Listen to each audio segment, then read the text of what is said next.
शिरूर लोकसभा मतदारसंघातील सेना भाजपचे उमेदवार खासदार शिवाजीराव आढळर यांनी नारोडी भागात मतदारांशी संवाद साधला।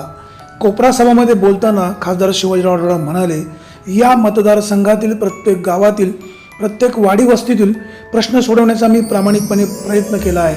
आज माझ्यावर कारण असताना समोरची मंडळी चुकीचा आरोप करताय। विकासाच्या माध्यमातून जनतेचे प्रश्न सोडवणारा एकमेव खासदार तो म्हणजे शिवाजीराव आढळर आहे।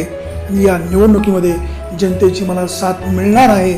पुन्हा एकदा लोकसभेच्या निवडणुकीमध्ये हा तुमचा शिवाजीराव आढळर दिल्लीमध्ये जाणार आहे, अशा प्रकारचं प्रतिपादन केलं आहे खासदार शिवाजीराव आढळर यांनी।